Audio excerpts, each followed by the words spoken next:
Hello, this is Meg. Hope you're having a great day. Well, I bring you today an innovative topic to discuss on the role of corporate governance in preventing business failure.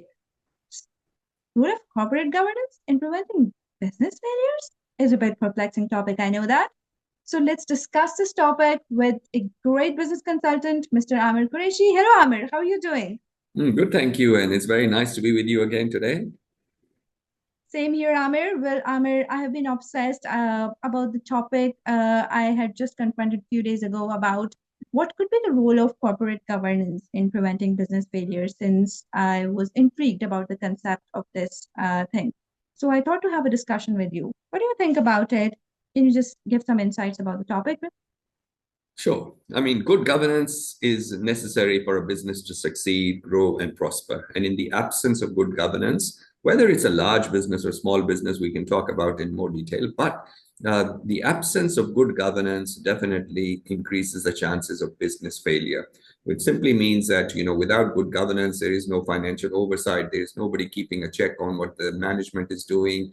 Maybe the board is not very objective. Maybe the board doesn't have the right mixture of people, right composition, and all of that. When it leads to bad governance or lack of governance, that means businesses' chances of failure increase many, many times over. Okay. So, what could be the key elements of a strong corporate governance? Well, the most important part is that the organization should have a well-functioning and an effective board, a board that is made up of experts, professionals in their area. It has the right mixture of executive directors, that is those who work in the company, and non-executive directors, independent directors. So they bring a different and fresh perspective on all the issues. And of course, there's much more to it. The board has to have the right agenda. It has to make sure it gives enough time on strategic issues, not just operational issues, ensures management has a risk management plan, and all of those things in place. The key point to remember is that there is a big difference between governance, which is the board's responsibility, and management, which is the responsibility of the CEO and his team. And the board cannot overstep the mark. It must allow the management to do its job. However, the governance is very much the role of the board and in their domain, and they have to make sure they do that properly. All right, that's interesting. Well, Amir, can you tell me how good governance plays its role in helping startups and small and medium enterprises? So most people think that board of directors are generally only for large companies or publicly listed companies, and smaller companies or startups may not necessarily get the same amount of value from having a good board. The fact is, every business can benefit from a good governance structure, and startups are no different. Neither are smaller businesses.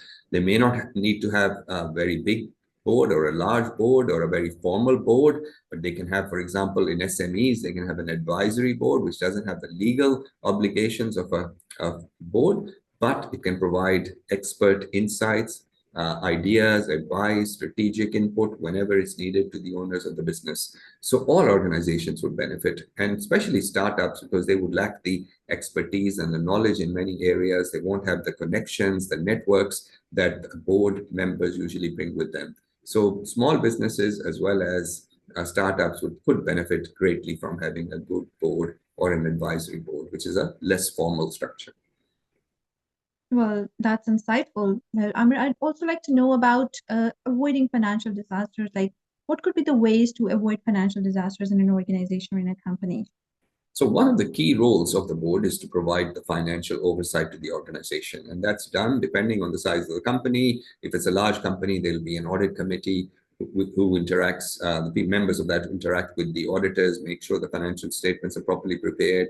The board has to make sure that systems of internal control, the checks and balances are in place, risk management strategies are in place. So once all of those things are in place, the chances of any major financial missteps reduced, maybe not totally eliminated.